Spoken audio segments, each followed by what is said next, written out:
pertemuan atau sekurangnya masjid gitu kan.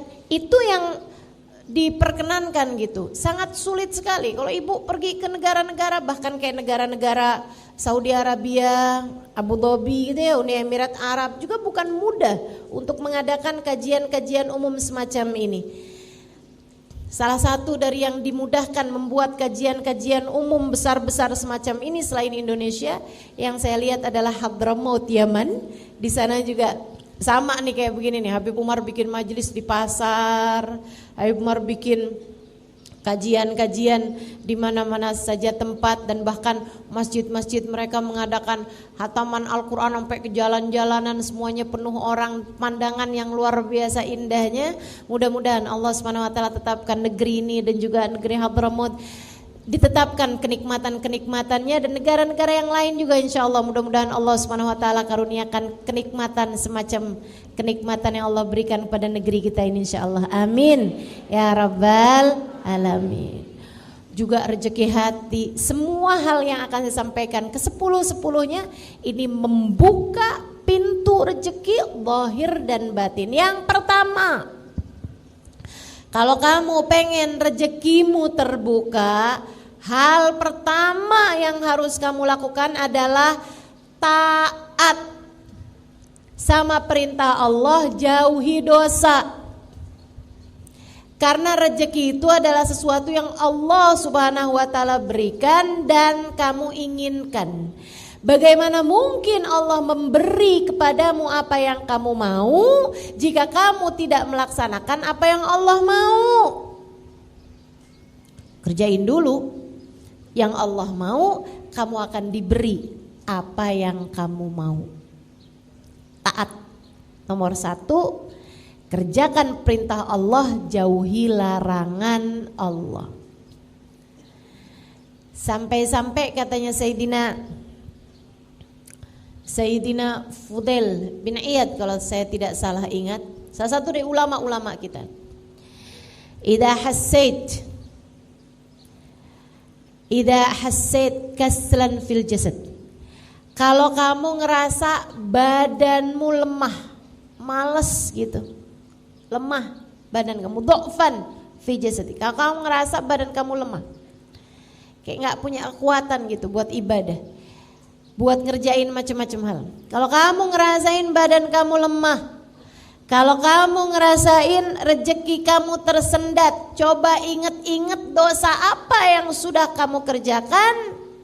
Innal dzunub, sungguhnya dosa-dosa memberatkan punggungmu untuk dapat memaksimalkan potensi yang Allah Subhanahu wa taala berikan kepadamu.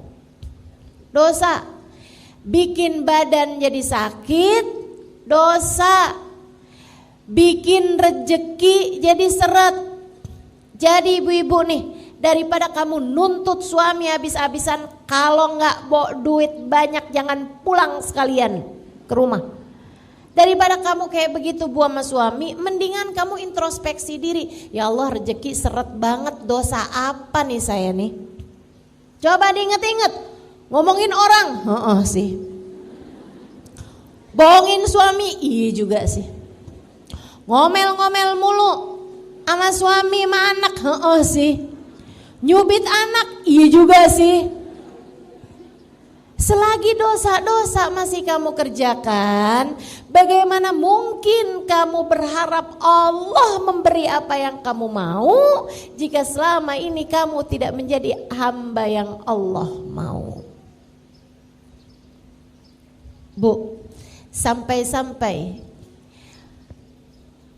saya pernah dengar satu ungkapan, la ghina ma'az zina. Saya nggak pasti apakah itu ucapan dari baginda Nabi Muhammad SAW, entah itu hadis, entah itu ucapan dari seorang ulama, tapi yang pasti kebenarannya memang nyata. La faqra ma'azina, la faqra ma'adduha, kama la ghina ma'azina. Tidak ada kefakiran bersama dengan salat duha, nanti akan saya sampaikan. Ya, yang nomor 1 ini, Kerjakan perintah Allah, tinggalkan larangan Allah. La ghina ma'az-zina. Tidak ada kekayaan bersama dengan perzinaan. Hisan wa makna, kata guru saya, guru kita Habib Umar bin Hafid. Hisan wa makna, secara zahir dan batin. Artinya orang kalau berzina, dia belum bertaubat dari perbuatannya, masih aja gitu. Tar ketemu sama pacarnya atau sama orang yang dia cintai itu ya, yang dia senengin itu, kemudian dia berzina gitu kan. Teman-teman sekalian, walaupun sekarang sedang tidak mengerjakan perbuatan zina itu, tapi dalam masa-masa dia belum bertaubat dari perbuatan zinanya tersebut, tidak akan Allah berikan kekayaan, kecukupan, gak akan. Kurang aja terus, ambisi aja terus, kepengen ini, kepengen itu, terus aja gitu. Walaupun uang saldo di rekeningnya udah banyak, kurang aja rasanya. Dan ini kesian. Bu, saya gak kesian orang yang punyanya hartanya sedikit. Binisbah harta ya, terhadap urusan harta. Saya gak kesian sama orang yang hartanya sedikit. Saya kesian sama orang yang hartanya banyak tapi tidak pernah merasa cukup.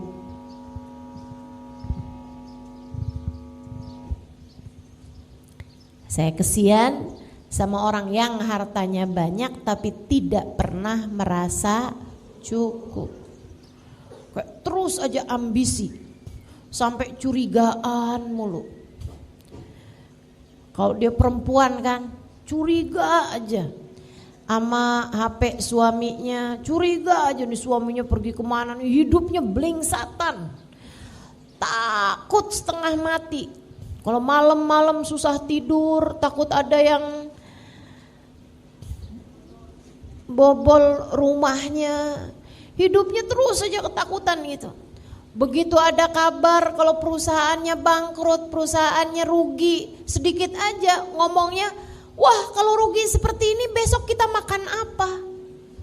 Padahal duit sisanya masih banyak. Ibu-ibu sekalian, saya ngerasa berbahagia tinggal di Indonesia, di mana orang-orangnya tuh bisa loh, dia ngojek tapi kredit motor. Penghasilannya itu sehari 50.000, sehari 70.000 gitu. Tapi sanggup gitu hatinya buat bayar kredit motor gitu kan. Luar biasa. Jadi teman-teman sekalian, masalahnya bukan sama berapa uang yang kamu punya, berapa nilai yang kamu punya, tapi kemampuan hati untuk bisa merasa cukup dengan rezeki yang Allah Subhanahu wa taala berikan gitu. Saya nggak kesian di sini nih sama perempuan-perempuan yang misalnya gitu, suaminya cuman ngasih dia sebulannya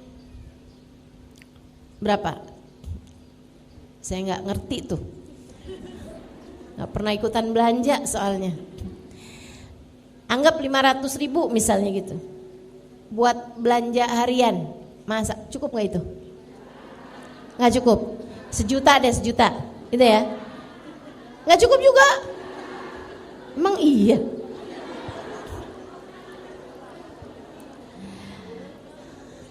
Sebulan nggak cukup. Oke. 3 juta cukup. Oke.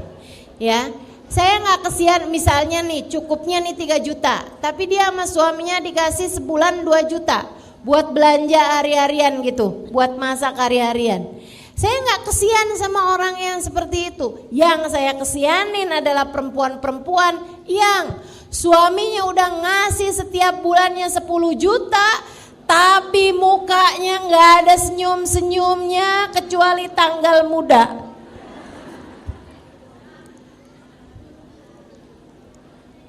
Ya ampun, kamu kok transfernya cuman segini nih? Saya nanti bayar arisannya dari mana? Saya nanti Nongkrong di mallnya dari mana? Saya nanti buat bayar ini, buat bayar itu. Ya Allah, ya Allah. Jadi teman-teman saya sekalian, tuh dia tuh masalahnya ya. Orang kalau nauzubillah berbuat perzinaan dan dia belum bertaubat dari perzinaannya, itu walaupun dikasih seberapa hatinya nggak akan pernah merasa cukup. Dan itu adalah siksaan paling menyiksa terhadap urusan rezeki. Yang tersiksa tuh bukan yang dikasih rezeki yang sedikit, Bu. Akan tetapi yang tersiksa itu orang yang dikasih rezeki seberapapun gak pernah merasa cukup. Dia orang yang jauh lebih tersiksa. Dan itu orang kalau berzina, naudzubillah min dzalik, sama Allah dikasih hukuman hati yang tidak pernah merasa cukup. Itu namanya hissi. Itu namanya sesuatu yang maknawi, sesuatu yang secara batinnya. Sementara zahirnya juga, guru saya Al-Habib Umar bin Hafid mengatakan, orang kalau berzina belum bertaubat dari perbuatan zinanya, dalam masa-masa perzinahan tersebut pasti sama Allah dikasih waktu di mana dia kelaparan, pengen makan, kehausan, pengen minum. Enggak ada yang bisa memberikannya pada saat itu. Enggak dia punya saat itu sampai dia harus menengadahkan tangannya meminta kepada orang lain. Walaupun sebanyak apapun uangnya. La ghina ma'az zina. Tidak ada kekayaan, kecukupan bersama dengan perzinaan.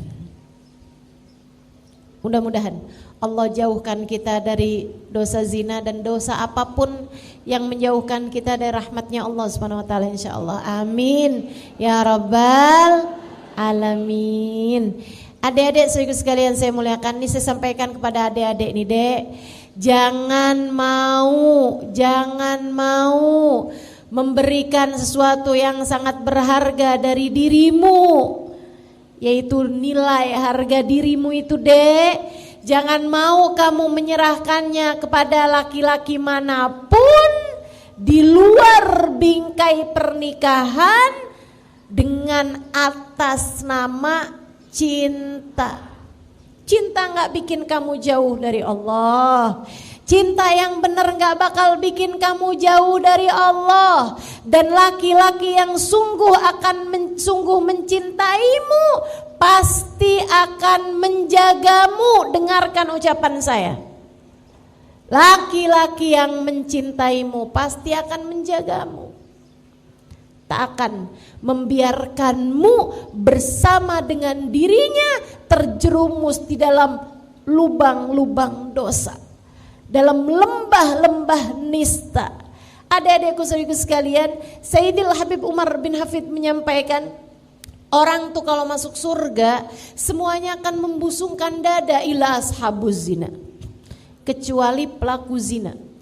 Andai Allah sudah menghapuskan dosa-dosanya dengan dia berada di dalam neraka karena dia matinya bawa iman, misalnya nih umat Nabi Muhammad ngerjain zina, dia dimasukkan ke dalam api neraka untuk waktu yang cukup lama sampai kemudian udah waktunya dia masuk ke dalam surga. Karena bagaimanapun dia matinya membawa iman, dia akan menjadi orang yang masuk surga dengan menundukkan kepala.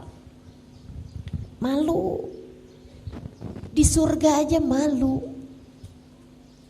Kalau masuk surga pun pelaku zina akan masuk surga dalam keadaan menundukkan kepala karena malu.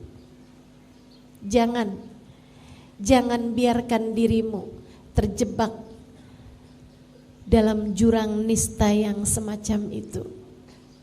Ini pesan dari orang tua. Saya adalah orang tua bagimu. Dek, dengarkan saya.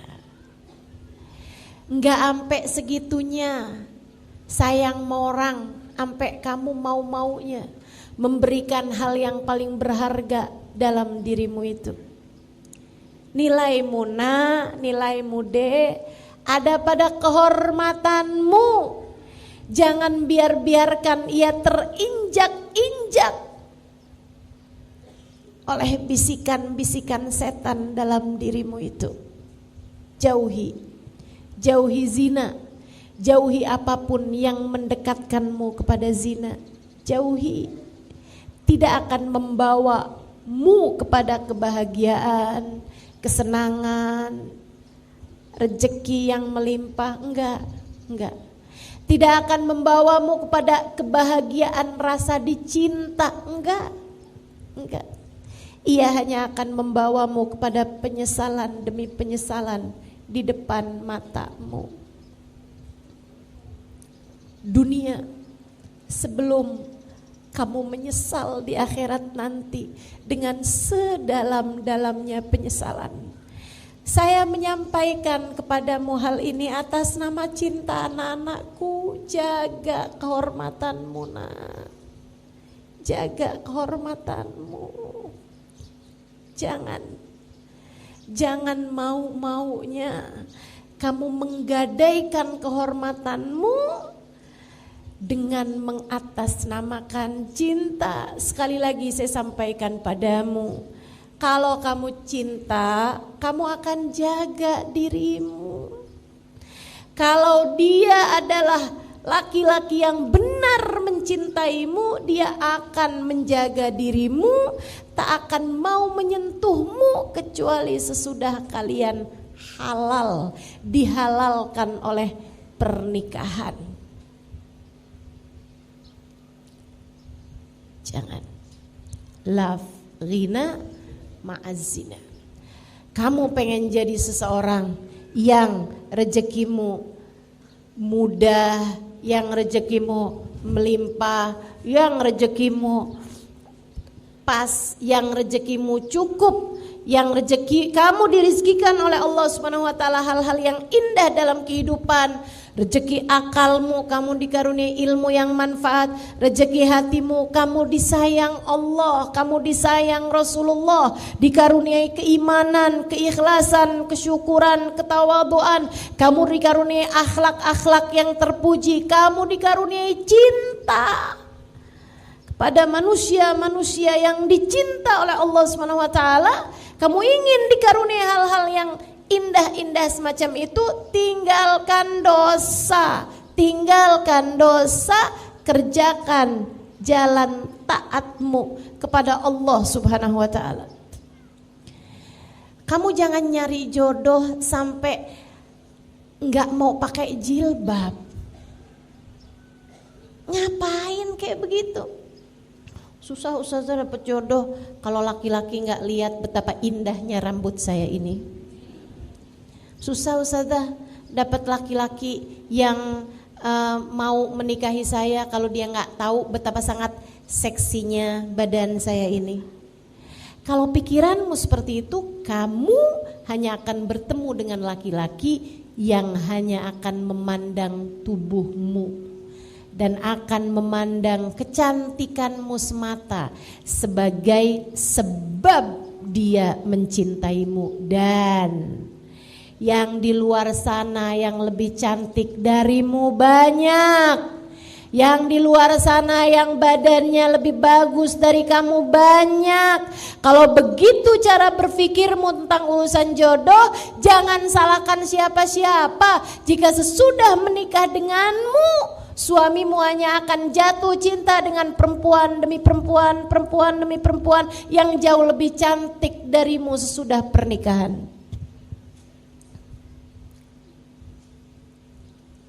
Naikkan nilaimu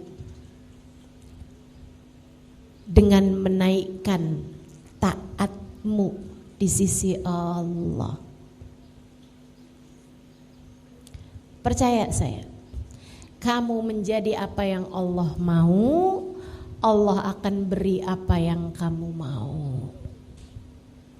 Jadilah hamba yang Allah mau, Allah akan menjadi seindah-indah Tuhan sesuai dengan apa yang kamu mau. Allah akan beri padamu apapun yang kamu inginkan.